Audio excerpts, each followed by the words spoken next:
Vamos a continuar con la parte de virus, infecciones virales. Siguiente. Siguiente. Empezamos con las arbovirosis. ¿Qué son las arbovirosis? Son básicamente las infecciones virales transmitidas por artrópodos, ¿no? O sea, no es que los arbovirus sean un grupo taxonómico, sino que es un grupo más bien reunido por características clínicas y epidemiológicas. Arbo es AR de arthropod, B de born, viruses, ¿no? Arbovirosis, arthropod, born viruses. ¿Ok? Siguiente. Esto lo pasamos. Siguiente. Siguiente. Siguiente. Siguiente. Siguiente. Siguiente. Ahí está. ¿Por qué? Porque después vamos a tener las respuestas. El arbovirus más importante en el mundo es el dengue, ¿no? El virus dengue. Y también en nuestro país. Recuerden que hace un par de años hemos tenido la epidemia del niño costero, dengue en la costa norte, ¿no? Recuerden que el dengue es un virus que se transmite por un artrópodo que es el Aedes aegypti. Otras especies de Aedes también lo pueden transmitir, pero más que nada es el Aedes aegypti. Se incuba de 3 a 14 días, ahí viene una pregunta. Máximo es 14 días. Si tú vienes de Piura y el día de hoy viajaste el 1 de marzo y el 16 de marzo tienes fiebre y dices, creo que es dengue, ¿tú qué le dirías como doctor? Que no es. Así de categórico, no es, ¿no? Pocos virus tienen esa característica, pero el máximo es 14 días. Entonces, 16 días no es. ¿Está bien? Con un 99.999% que no es, porque puede que se escape, ¿no? Pero porque en medicina nada es exacto, pero no es, le dices, punto. ¿Ya? Te sirve para hacer tu algoritmo. Recuerden que el periodo de transmisibilidad es de 7 días cuando comienza la replicación viral. Susceptibilidad es universal, quiere decir que a todos les puede dar. La vacuna contra el dengue que tenemos todavía no impide la infección, lo que hace es simplemente disminuye la severidad de los casos de dengue, previene los casos de dengue hemorrágico y dengue severo, ¿no? Siguiente. Bueno, como todo flavivirus, el flavivirus es de amarillo, ¿no? El virus prototipo del dengue es el virus prototipo de los flavivirus es el virus de la fiebre amarilla, ¿no? Pero el dengue también es bastante conocido, tiene 4 serotipos. El más común en el Perú es el genotipo asiático, asiático selvático, es un virus ARN, tiene distintos antígenos en su membrana, está la proteína E, la M y la C, ¿no? Siguiente. Es importantísimo saber en el dengue la clasificación clínica, ¿no? Tenemos 3, según la OMS, que es el dengue sin signos de alarma, el dengue con signos de alarma y el dengue grave, ¿no? ¿Por qué nos importa eso? Porque es básicamente cómo vamos a manejar a los pacientes. El dengue sin signos de alarma es una clasificación por descarte, ¿no? Es el dengue que no tiene signos de alarma. ¿Y cuál es el que tiene signos de alarma? Tienen que conocer los signos de alarma porque eso siempre les van a preguntar y tienen que saber. Porque dengue ahorita como están desarrolladas las comunicaciones en el mundo, tú estás aquí, cierto, acá en Juliaca no hay dengue, pero te vas a unas... ¿Cuántas horas estamos de Sandia? ¿Podría haber casos de dengue ahí? Claro, por el caso de malaria, sí, por la interoceánica, casos de Brasil llegan, o sea, en cualquier momento puede ser caso de dengue. O un pata que se viene de Piura, se toma su avión de Piura, llega a Lima y acá está ¿cuánto? 3 horas está aquí, o sea, entre Piura y Juliaca. Entonces, ya con las telecomunicaciones, el mundo se ha convertido en una aldea global y podemos tener infecciones de todo lado, ¿no? Ok, entonces, y ustedes probablemente van a tener que, bueno, emigrarán, ya trabajarán en otro lado y van a estar en zonas donde hay dengue. Los signos de alarma, ¿cuáles son? Dolor abdominal intenso y continuo, ¿no? Pero es en hipocono derecho o en epigastrio. Vómitos persistentes, la acumulación clínica de fluidos, ¿no? Eso lo vas a ver por el hallazgo clínico de ascitis o derrame pleural, que hay letargia o irritabilidad, hepatomegalia dolorosa más de 2 centímetros, y que haya un aumento de hematocrito acompañado de una caída de plaquetas, ¿no? Porque es muy común que las plaquetas caigan en el dengue, y los pacientes van a decir, mis plaquetas han caído. Sí, pero eso es normal en el dengue, señora. El signo de alarma es que la hemoconcentración vaya junto con la caída de plaquetas. Ese es el signo de alarma, ¿no?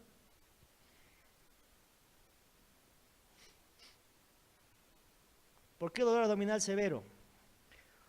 Porque puede corresponder a que esté haciendo una pancreatitis, una hepatitis, o que haya extravasación de fluidos y está disecando el retroperitoneo. La acumulación clínica de fluidos, ¿no? Entonces, ¿cuál es el principal mecanismo fisiopatológico de la severidad del dengue? Es la extravasación de fluidos, ¿no? Con lo cual llegamos al dengue grave. ¿Y cómo se clasifica el dengue grave? Que hay escape severo de fluidos, ¿no? O sea, se pierde el espacio intravascular, hemorragias severas, cuando ya viene acompañado de trombocitopenia severa o de diatesis hemorrágica o falla multiorgánica, y daño severo de órganos, caracterizado por aumento de las transaminasas, aumento de las enzimas pancreáticas o aumento de las troponinas, ¿no?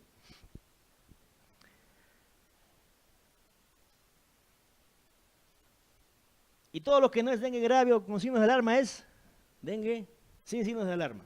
Y el dengue sin signos de alarma se maneja en casa, ¿no? No en casa, ambulatorio. Lo ves, lo examinas, en un par de días lo vuelves a ver, si que todo va bien, lo vuelves a citar, ¿no? Signos de alarma, se hospitaliza. Dengue grave, va a la UCI. Siguiente. ¿Cuál es el cuadro clínico típico del dengue? ¿No? Tiene 3 fases que tenemos que conocer al dedillo. Tiene una fase febril, una fase crítica y una fase de convalecencia o recuperación. Lo que caracteriza, donde más se asustan las personas es en la fase febril, ¿no? Y se caracteriza ¿por qué? Por fiebre, obviamente, fiebre, ¿no? También puede ir acompañada de un rash plurítico, que puede ser papular inicialmente, acompañado de dolor cefalea retroocular, o sea, duele detrás de los ojos, ellos te lo dicen clarito, ¿no? Y esta fase febril dura de 1 a 3 días. Ahí lo que tienes que hacer es más que nada hidratar al paciente y explicarle que la fiebre puede durar de 1 a 3 días, que no se preocupe. Donde tienes que preocuparte es cuando la fiebre cae, porque empieza la fase crítica. La fase crítica, ¿por qué se llama fase crítica? Porque es donde ocurre la mayor cantidad de complicaciones, ocurre en ese momento. Es cuando empieza la extravasación de fluidos. Cuando la fiebre cae, es que aparece típicamente el rash, valga la redundancia, el rash típico del dengue. El rash típico del dengue es islas blancas en un mar rojo, ¿verdad? Y ahí lo que pasa es que en realidad esas islas blancas son la piel sana y el mar rojo son las lesiones eritematosas. La fase crítica dura aproximadamente de 1 a 2 días, ¿no? Ese es el momento cuando tu paciente deja de estar febril. Si no tiene signos de alarma, es que lo citas todos los días para verlo y explicarle. Y ahí le dices, si el paciente no tiene comorbilidades, no es cardiópata o no es nefrópata, le explicas que tiene que estar bien hidratado todos esos días. ¿Y cómo lo monitorizas? Básicamente viendo la diuresis, ¿no? Le va a decir, señora, su diuresis tiene que ser de 0,5 a 1 cc kilogramos hora al día. ¿Qué te va a entender? Le dice, ¿sabe qué, señora? Estos días va a tomar líquidos claros, probablemente no va a tener ganas de comer, y tiene que miccionar por lo menos de 3 a 4 veces al día que sea orina clara, ¿no? Con eso estás viendo que tiene un buen estado. La diuresis es el indicador más sensible para indicar cómo está tu intravascular, ¿no? Y luego pasa el periodo de convalecencia, que puede durar de 2 a 6 semanas, en la que hay astenia, adinamia, malestar, comienzan a recuperarse las plaquetas, ¿no? Siguiente. Vean acá esta dinámica entre el hematocrito y las plaquetas, que cuando aumenta el hematocrito, o sea, hay hemoconcentración y caen las plaquetas, es cuando empieza cuando debería considerarse un signo de alarma, ¿no? Y luego cuando sale la fase crítica, el hematocrito comienza a bajar y las plaquetas comienzan a subir, ¿no? Entonces, que las plaquetas solas caigan, ¿es un signo de alarma? No. Es más, yo estuve en la epidemia del niño costero, eso fue en el año 2016, claro. Entonces estaban tan colapsados los sistemas de salud que no podías pedirle a todo paciente que venía sin signos de alarma, por más que la norma lo dice, a todos pedirle hemograma y plaquetas, ¿no? Porque ibas a colapsar el laboratorio. Te basabas por la clínica, si el paciente estaba bien, no tenía ningún signo de alarma clínico, obviabas las plaquetas, ¿no? Y el hemograma. Y al día siguiente lo volvías a ver y no pasaba nada. Y hay estudios que demuestran eso, que si es que los demás signos clínicos son normales, no vas a tener un paciente que, o sea, no tiene dolor abdominal, no tiene irritabilidad, no tiene hepatomegalia y va a tener hemoconcentración con trombocitopenia severa, no lo vas a encontrar, pues, ¿no? ¿Está bien? Siguiente. En la fase de recuperación es importante decirle a sus pacientes que el malestar, viene el paciente y te va a decir, no come mi hijo, todo el tiempo está cansado, y le tienes que decir que la convalecencia puede durar de 2 a 6 semanas, ¿no? Ok, el rash papular, ahí está, ese es cuando el paciente está febril. Siguiente, es el rash típico, islas blancas, ven acá, ¿sí? ¿Se ve? Es un mar rojo. Eso es cuando ya, ¿en qué fase ocurre este rash? Crítica, muy bien. Cuando empieza la fase crítica aparece este rash. Si tú ves este rash, dice, ya entró en la fase crítica, señora. Y es muy raro ver a estos pacientes con fiebre. Siguiente. Igualito islas blancas en mar rojo. Siguiente. Recuerden que todo paciente en una zona de transmisión de dengue con fiebre debe ser tratado y manejado como dengue hasta demostrar lo contrario. ¿Por qué? Porque el dengue mata, a diferencia de los otros arbovirus que están circulando en la región, que son Zika y chikungunya, ¿no? Una diferenciación fácil entre dengue, Zika y chikungunya es básicamente clínica, ¿no? Dengue produce fiebre más alta generalmente, Zika produce fiebre más baja y por menos tiempo. Zika produce más rash al inicio, al menos en la fase febril, que dengue. Conjuntivitis es mucho más común en Zika que en dengue y chikungunya. El compromiso articular es mucho más severo en chikungunya. Es más, ese es el síntoma principal por el cual los pacientes se quejan. Hay más mialgias en dengue, recuerden. Dolor de cabeza es mayor en dengue y en chikungunya. El que te va a producir diatesis hemorrágica, el único es dengue. Shock, dengue. Los otros dos no matan, ¿no? Chikungunya, bueno, el decir que no maten estoy generalizando, ¿no? Porque en pacientes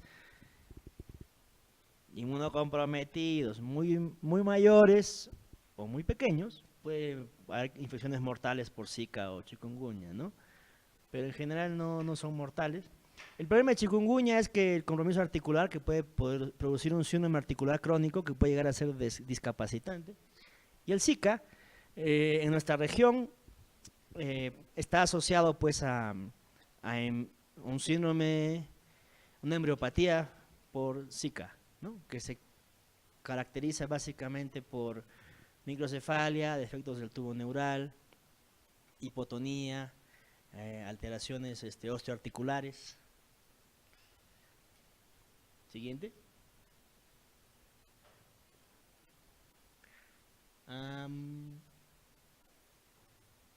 Siguiente.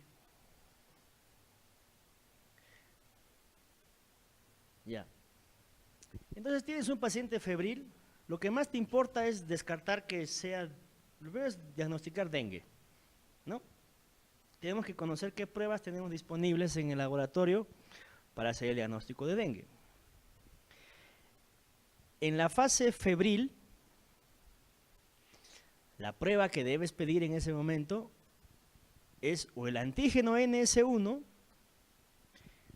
o el PCR para dengue virus, ¿no? Entonces, en la fase febril, ¿deberías pedir IgM?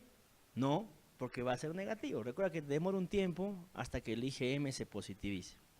A partir de más o menos el quinto al séptimo día es que el IgM se hace positivo en dengue, que más o menos corresponde con la fase crítica, ¿no?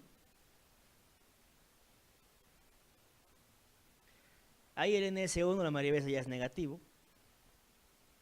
Y ya cuando entra la fase de convalescencia, el IgG se hace muy positivo, ¿no?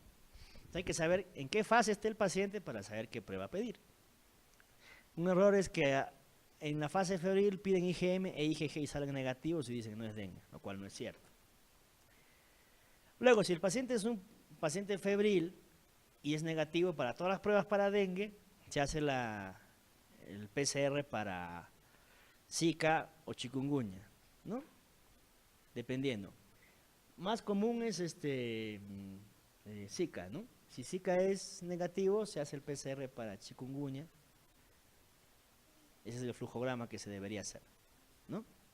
Pero todo paciente febril que viene de zona donde hay transmisión de dengue, es dengue hasta demostrar lo contrario.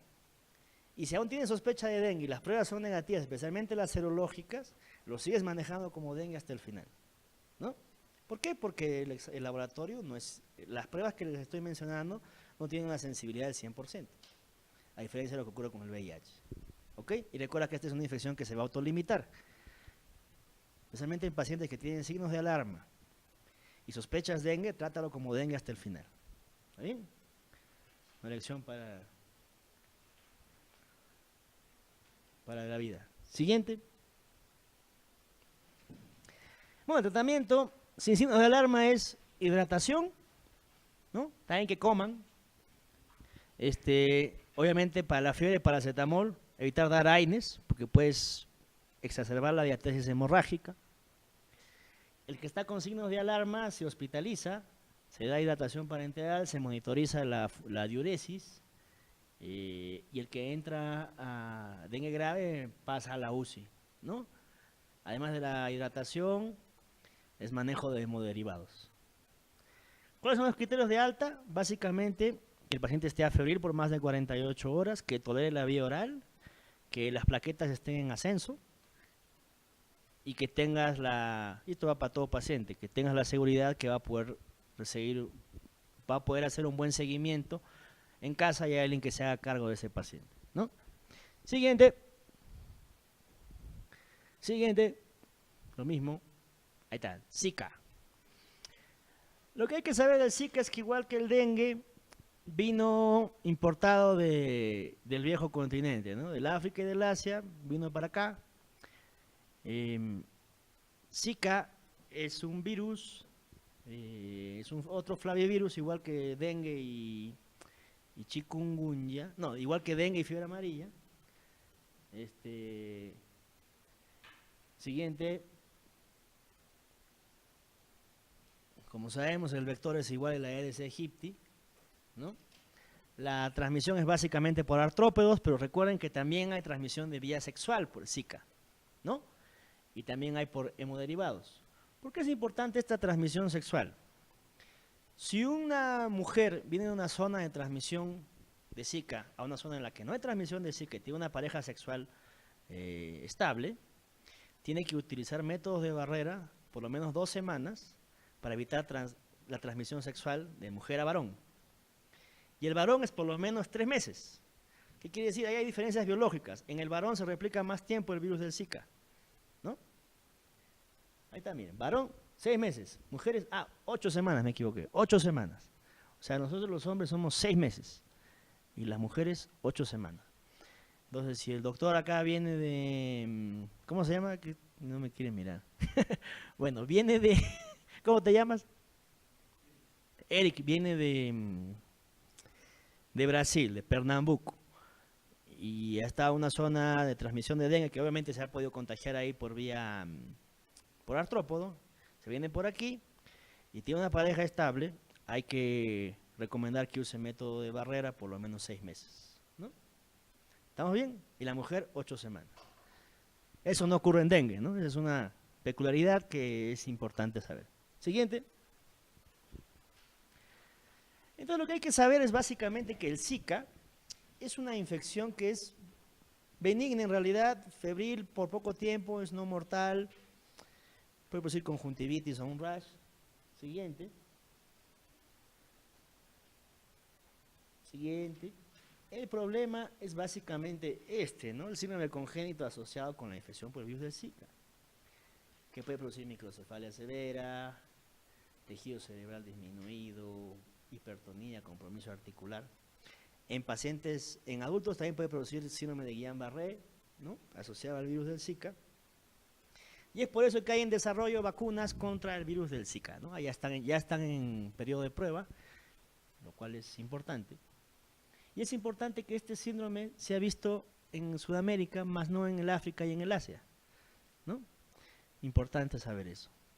Entonces, para que vean que los virus tienen diferencias regionales, geográficas, y aparentemente se comportan distintamente de acuerdo a las características genéticas del huésped. Siguiente. La fiebre amarilla, como les dije, es el virus prototipo de los flavivirus. Es importante porque este virus sí puede llegar a ser mortal, ¿no? Y es más, lo fue por mucho tiempo. Cientos de miles de trabajadores que trabajaron en el Canal de Panamá murieron por fiebre amarilla. Siguiente. A diferencia de dengue, que recordemos que no hay inmunidad adquirida, o sea, puedes conocer gente que le ha dado dengue 2, 3 veces en su vida. La fiebre amarilla sí da inmunidad de por vida, ¿no? Y es por eso que tenemos una vacuna que da inmunidad de por vida. Decían hasta hace poco que solo la inmunidad duraba 10 años. Ahora se sabe que la inmunidad es de por vida, ¿no? A menos se seguía hasta los 37 años, produce anticuerpos protectores. Entonces, lo más probable es que la inmunidad es de por vida en dengue. El dengue tiene 2 ciclos de transmisión. La fiebre amarilla tiene 2 ciclos. La fiebre amarilla selvática y la fiebre amarilla urbana. En el Perú, y hay uno intermedio que es la fiebre, no sé si le llaman intermedia, ¿no? Entre los dos. En el Perú, la que predomina es la fiebre amarilla selvática. En el reservorio son primates selváticos. Y generalmente ocurre cuando son personas que trabajan en maderería, petróleo, gas natural, que se internan en la selva y se contagian dentro del ciclo selvático de la fiebre amarilla. La fiebre amarilla urbana más que nada ocurre en el África y algunas zonas del Asia, ¿no? En el Perú no hay fiebre amarilla urbana. Y si existe es relacionada a la fiebre amarilla selvática, sería una fiebre amarilla intermedia. Siguiente. Hay que saber que hay zonas, principalmente la Sierra Central y la Selva Central, donde hay mayor cantidad de casos de fiebre amarilla reportado. El último brote que hemos tenido ha sido en Chanchamayo, en La Merced, Junín. Pero recuerden que en todo el Perú existe, pero la Selva Central es Selva y Sierra Central es donde ocurre la mayor cantidad de casos. Siguiente.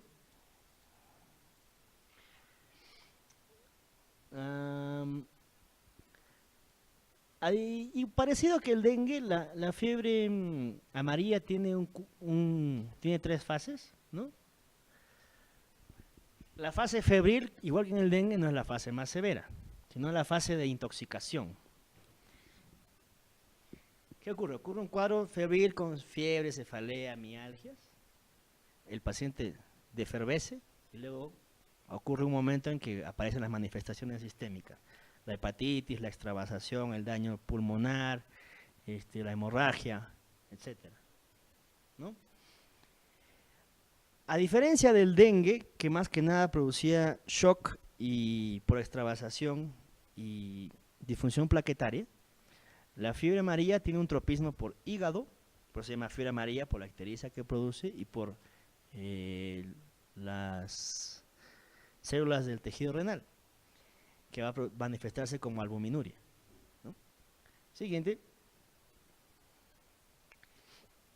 Tienen que saber, dengue aproximadamente el 80 a 70% son infecciones asintomáticas.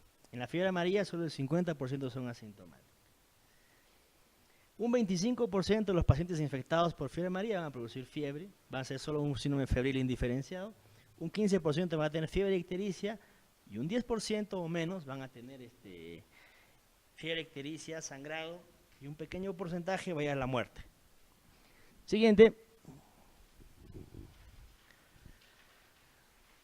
Como todo flavivirus, en la fase febril podemos detectar el antígeno de la fiebre amarilla.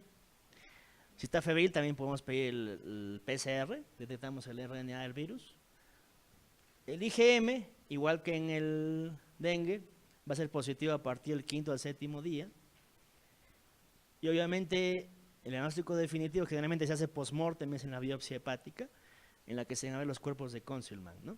El cultivo celular se puede hacer en algunos laboratorios de referencia. Siguiente.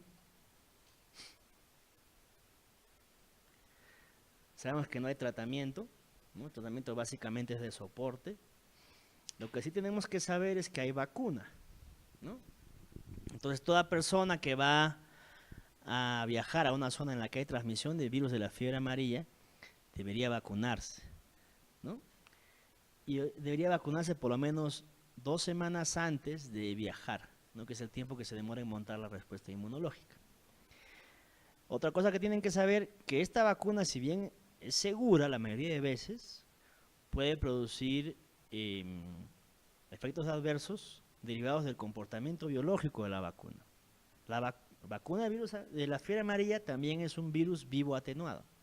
En un pequeño porcentaje de casos puede producir un síndrome viscerotrópico, en el cual hay una hepatitis, puede haber ictericia o fiebre, ¿no? También puede haber un síndrome neurotrópico, en el cual hay una encefalitis, ¿no? Producida por el virus de la fiebre amarilla, por la cepa vacunal, ¿no?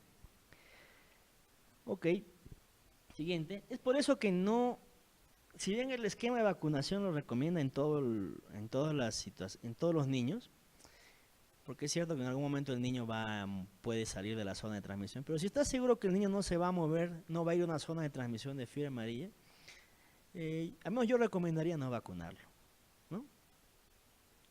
Ok, pero como medida de salud pública, efectivamente sí a la vacuna, ¿ok? Pero si tú tienes a tu niño que sabes que no va a ir a la selva en un buen tiempo, ¿para qué lo vacunas contra fiebre amarilla? ¿Ok? Siguiente. Entonces, en las grandes últimas epidemias de dengue, ¿cuál es el genotipo que más circula en nuestro país? El serotipo 2, genotipo asiático americano. ¿Sí? Entonces, ¿cuál es el genotipo que circula más en nuestro país? Genotipo asiático americano, serotipo 2. Esa es ya pregunta de que saber de memoria. Si les preguntan. En algún momento le han preguntado, por eso está acá. Siguiente. Dengue sin signos de alarma, paciente sin comorbilidades, ¿qué le vas a dar? ¿Qué vas a hacer? Dengue sin signos de alarma. A la UCI. ¿Qué? Ambulatorio, muy bien. ¿Y en qué consiste el ambulatorio? Paracetamol y control ambulatorio. ¿Está bien? Vacunación, dice antibiótico-terapia, amplio espectro. Ya. Siguiente. Principal vector de transmisión de la fiebre amarilla en el Perú.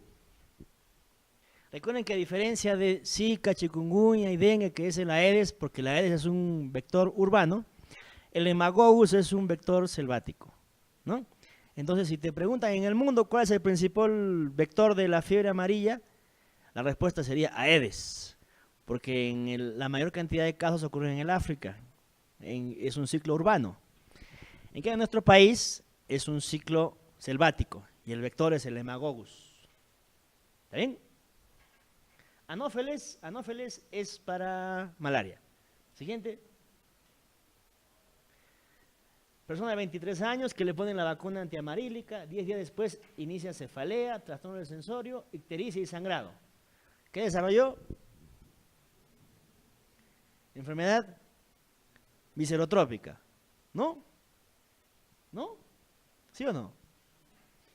Se ha hecho un cuadro de fiebre amarilla, pues. Pero por la vacuna. Ay, ¿por qué me dicen? ¿Y por qué no es enfermedad neurotrópica si tiene cefalea y trastorno del sensorio? Lo más probable es que ese cefalea y trastorno del sensorio sean por la falla hepática, ¿no? Pero además, la enfermedad neurotrópica es aquella en la que no hay compromiso visceral, ¿no? Si tienes un paciente que tiene encefalitis más signos de falla hepática, es un viscerotrópico, ¿no? La neurotrópica es básicamente encefalitis o radiculomielitis. ¿Estamos bien?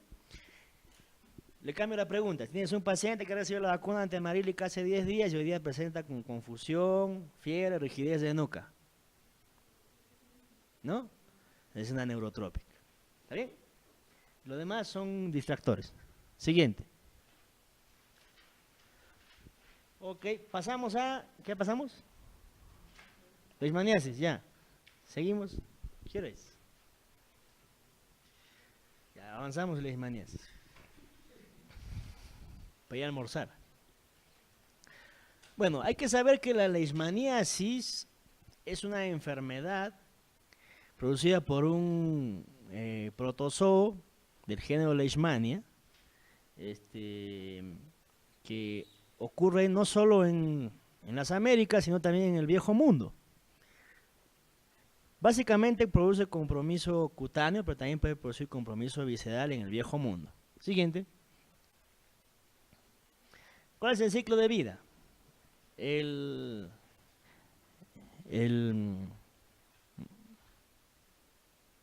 artrópodo del género Lutzomia, la hembra, inyecta promostigotes metacíclicos en la piel del hospedero.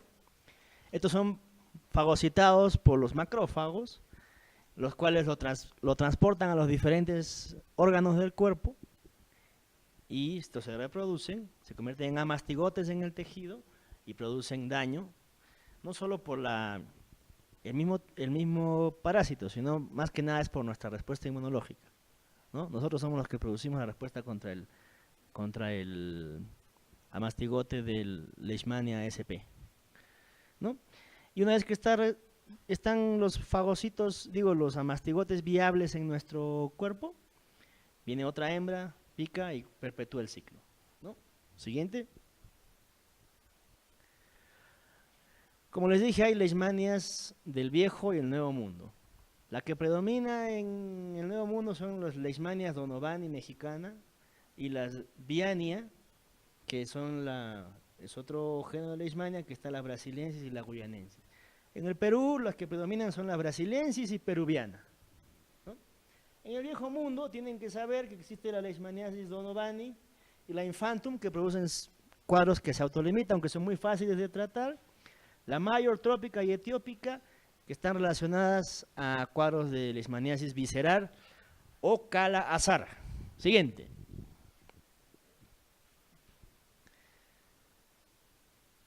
Bueno, a diferencia del dengue y los otros arbovirus que están más que nada distribuidos en la costa del Perú y la selva, la leishmaniasis está más que nada distribuida en los valles interandinos, ¿no?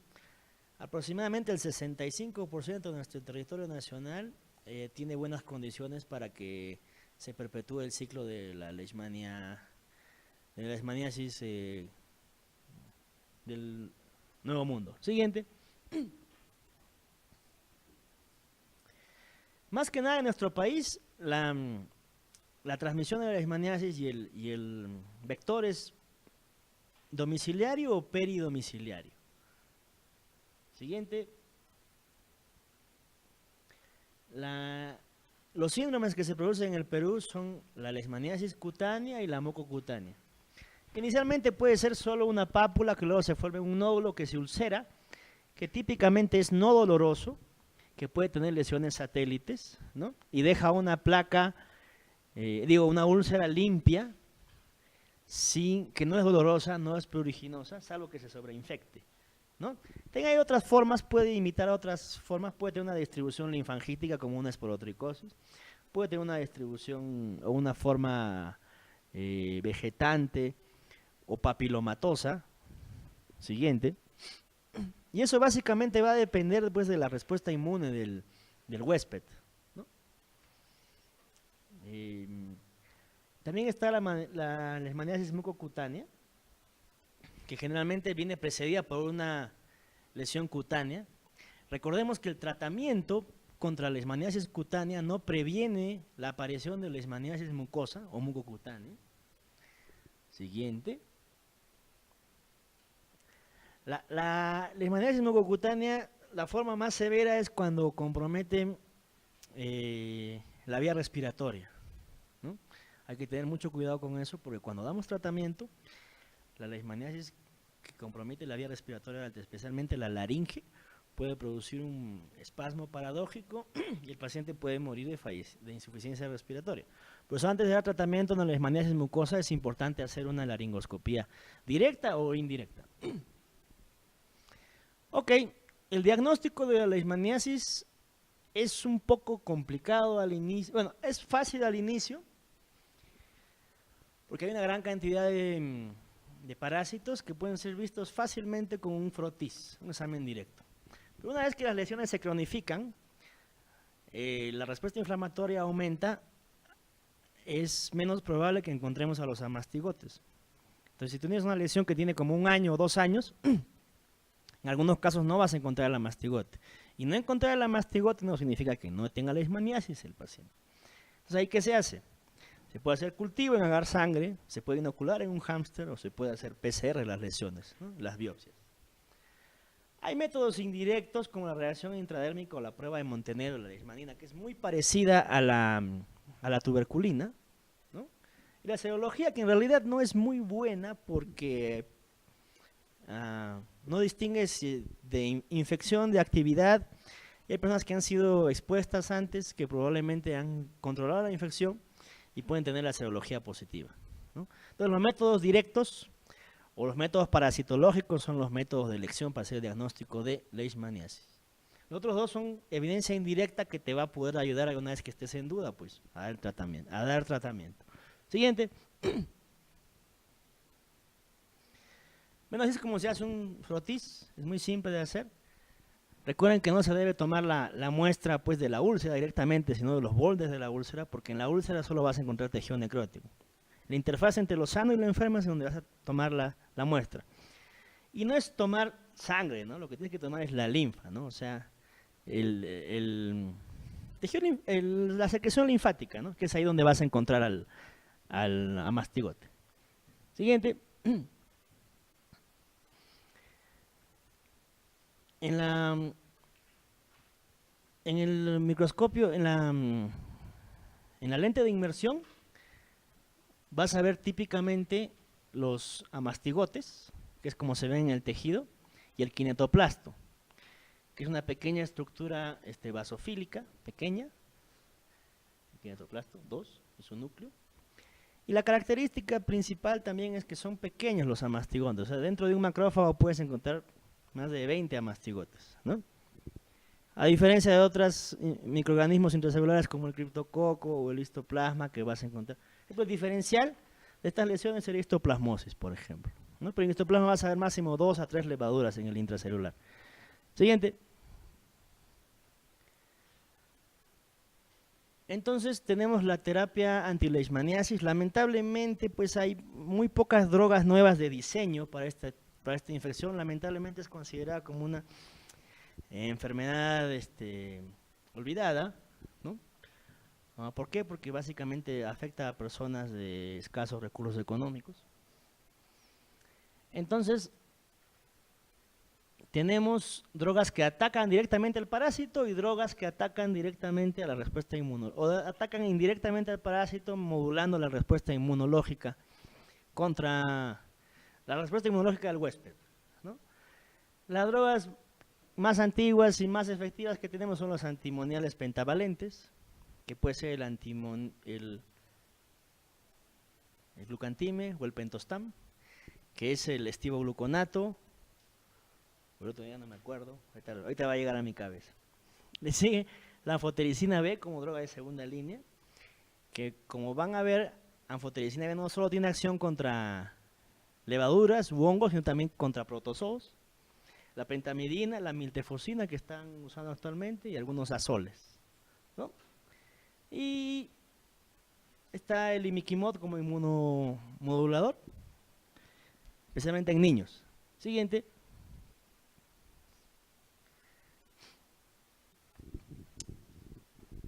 Estivogluconato sódico es el pentostam y el antimoniato de meglumina es el glucantino. Lo que tienes que saber es que la dosis de los antimoniales se da en base de antimonial pentavalente. Porque si ustedes ven, a veces vas a tener estivogluconato y a veces vas a tener meglumina, aunque la mayoría de veces en el Perú ya tenemos estivogluconato, ¿no? La dosis se va a dar en base de miligramos de antimonio pentavalente.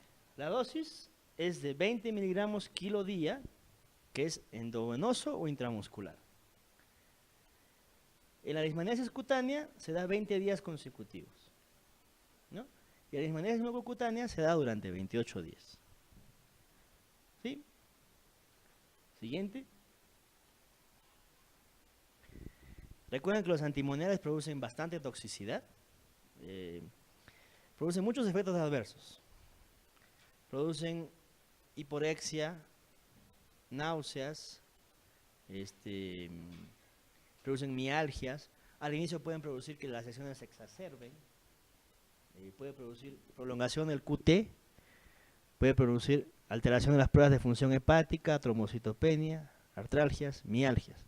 Es importante monitorizar el QT porque cuando puede producir trozada de points, ¿no? Puede producir reactivación de herpes simplex, ¿no? Entonces es clásico que ustedes vean a sus pacientes con leishmaniasis que no tengan ganas de comer, ¿no? Eso es lo normal, que dice que está recibiendo antimoniales. Siguiente. Cuando los antimoniales han fallado, se le puede dar un segundo curso de antimoniales o puedes pasar a anfotericina B. En la leishmaniasis mucosa la dosis es 0.6 miligramos kilogramo día, ¿no? La dosis acumulativa debería ser algo de 25 miligramos por kilogramo y aproximadamente son 6 semanas. En la leishmaniasis cutánea la dosis es 0.6 miligramos kilo día. La duración todavía no se ha definido, pero se calcula que son 3 semanas, ¿no? La eficacia en la leishmaniasis cutánea va de 95 a 100% con anfotericina B. Y en la leishmaniasis mucocutánea también tiene una respuesta de más del 90%. Entonces, la anfotericina B también sabemos que tiene sus efectos adversos, ¿no? La hipocalemia, puede producir también anemia, puede producir falla renal. Es por eso que no se utiliza como droga de primera línea. Siguiente. ¿Ya? La forma infectante de la leishmaniasis en el humano es el promastigote metacíclico. Siguiente. La mastigote iría en el tejido. Mastigote no existe. Forma quística, no forma quistes. ¿Ya? Esa es la promastigote metacíclico. Siguiente.